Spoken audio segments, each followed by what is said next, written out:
Welcome back to Informed Sources. Big cuts are coming to the Memphis Area Transit Authority. This week, the MATA board voted to cut millions of dollars from the budget.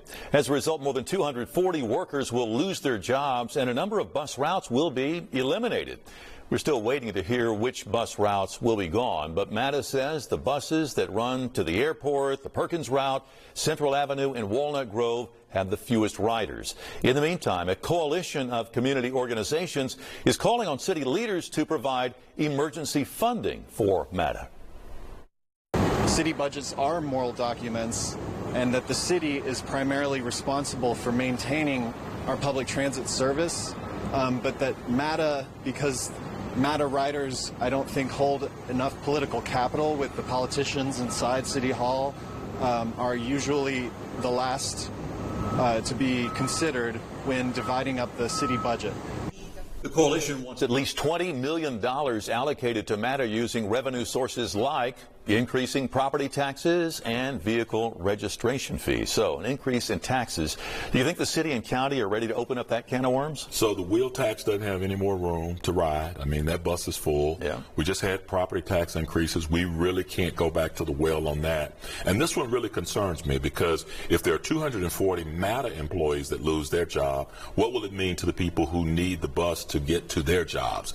Especially, in full disclosure, I'm a part of Baptist Memorial Healthcare. That Walnut Grove route, that's a major employer.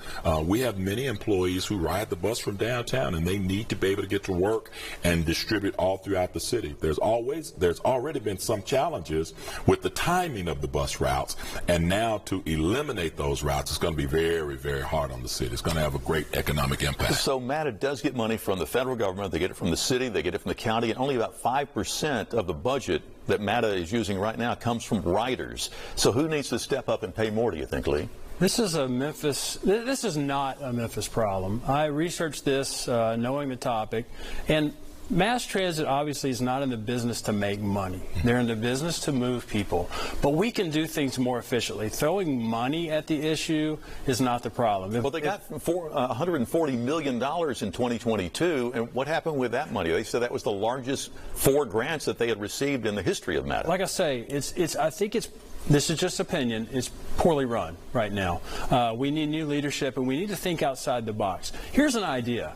Elon Musk just built an AI facility down here in Memphis. Why don't we use AI to maybe figure out new routes and a better structure to do things? And why don't we bring in the private sector, heck, even Elon Musk, and say, can you help us fix this problem? And I will guarantee you that it can get fixed with a little private help and a little outside ingenuity. I'll take a slight pushback on MATA being poorly run. The present administration, I think that's Bakara Malden, who is the interim director, has only been there a short period of time. She inherited many of the problems that exist right now. The funding that was received was funding that really comes in to try to fix the underfunding for many, many years in the past. If you go to the MATA hub right now, it look like on a sinkhole. It may be even falling in. We have so much repair and deferred maintenance on buses and all of these things.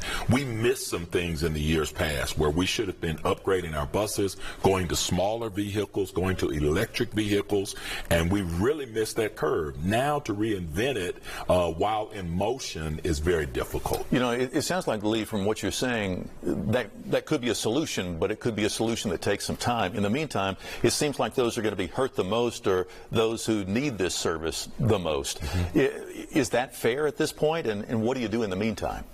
I don't know if there's a good answer. I mean, it's hard on everybody. You have to have the people to be able to get to work, or otherwise they suffer.